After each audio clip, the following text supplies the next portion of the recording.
You reboot your system and you get the dreaded blue screen of death. Oh no, now you are having a bad day. But what if 8 million other workstations do the same thing? Now the whole planet is having a bad day.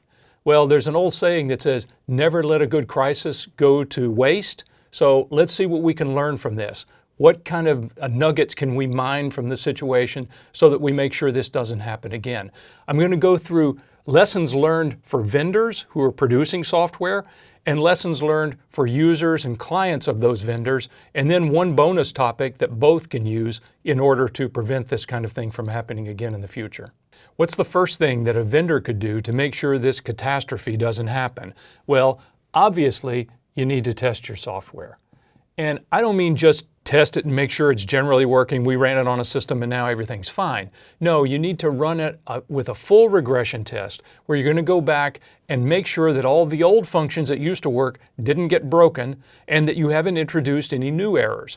And one of the really important parts of this is to make sure your software is probably going to run on a lot of different environments, a lot of different kinds of systems. So don't just check it on one type of system, one configuration and say we're good to go. In fact, you need to test it on a lot of different systems because it may work perfectly well on those and not on this. So you need a variety of systems. Everything that someone could possibly run it on, you want to test against. So that's the first one. Second one, you want to minimize modifications to the kernel. Now, what do I mean by that?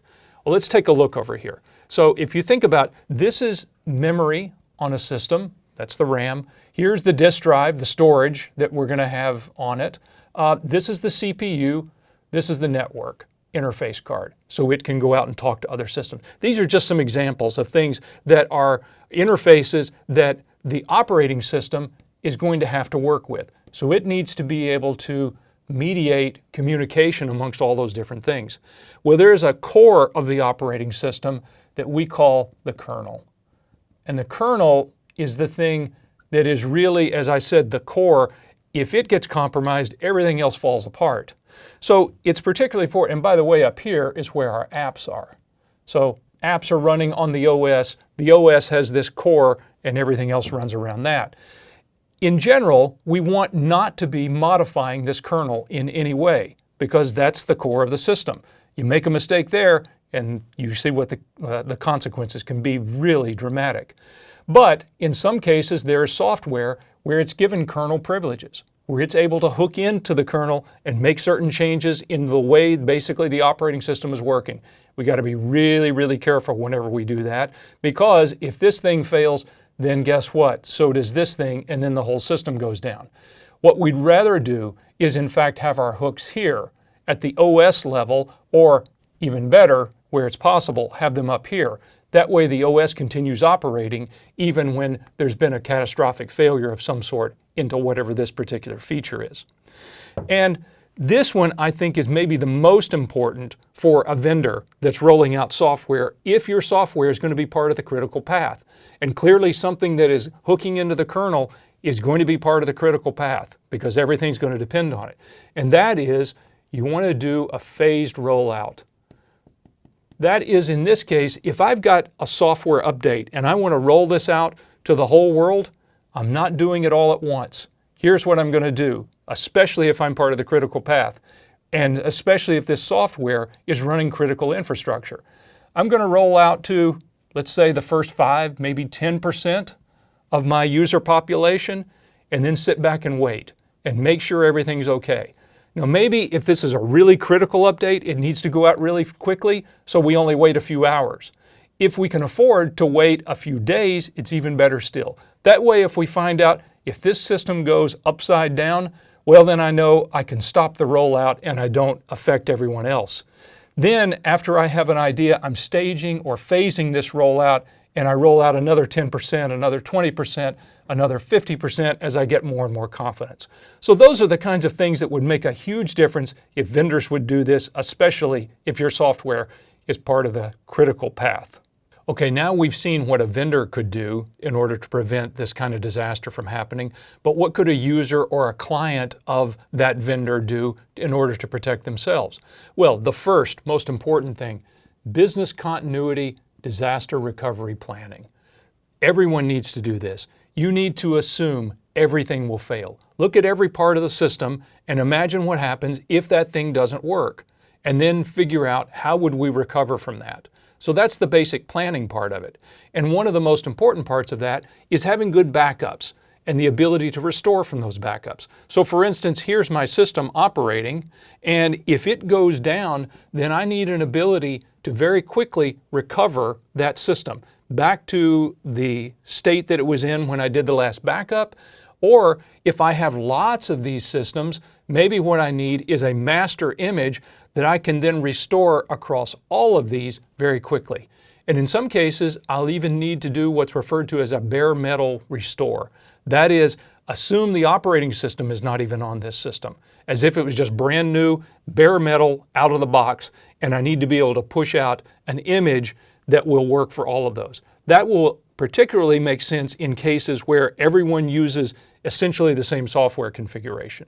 So that has to be in place, and we need to test those plans and make sure that we can recover quickly when it occurs, because it will if you wait long enough. Eventually it occurs.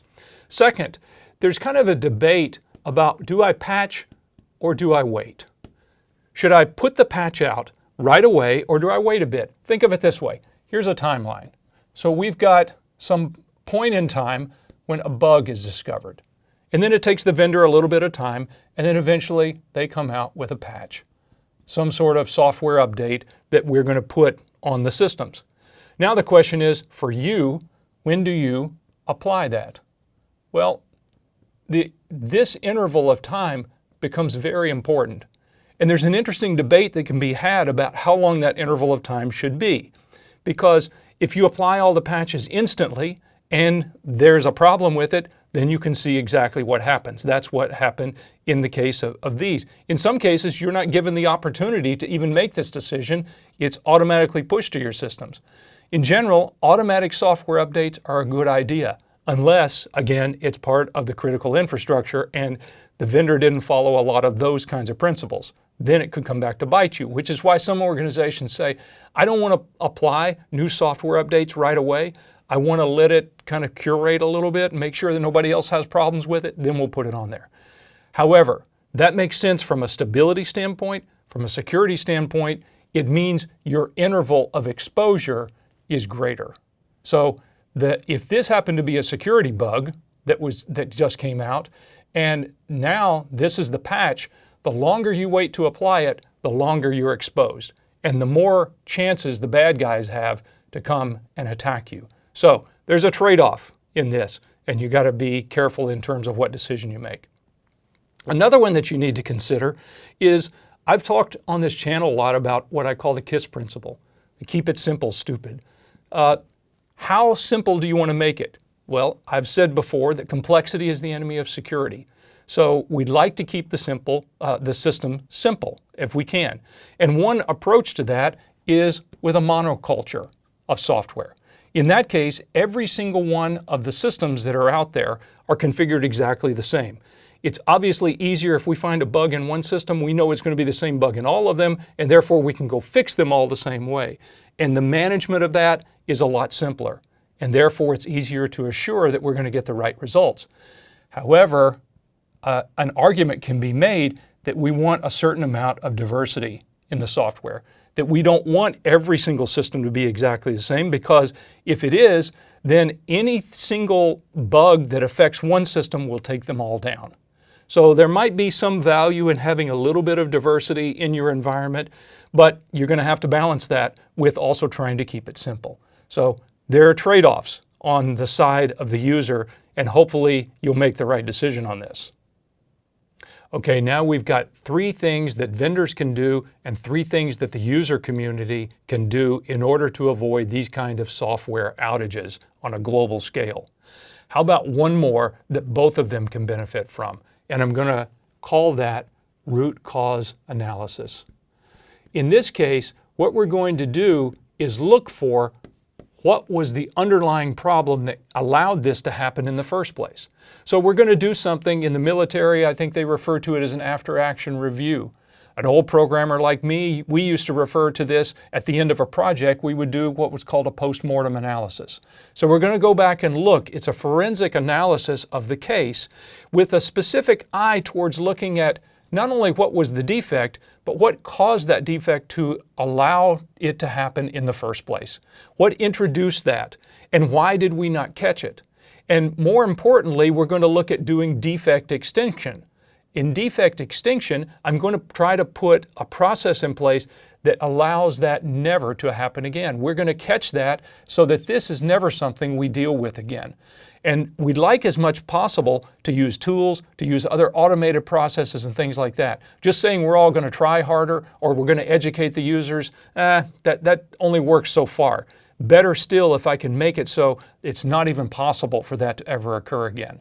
Then we benefit going forward and we never see that problem again. So there you have it. 3 things for vendors, 3 things for users, and 1 bonus topic for both of them. Those are just a short list of some of the things that could go into avoiding a catastrophe like this in the future. I bet you can think of some others. So in fact, put those in the comments below and everyone else can learn from your ideas.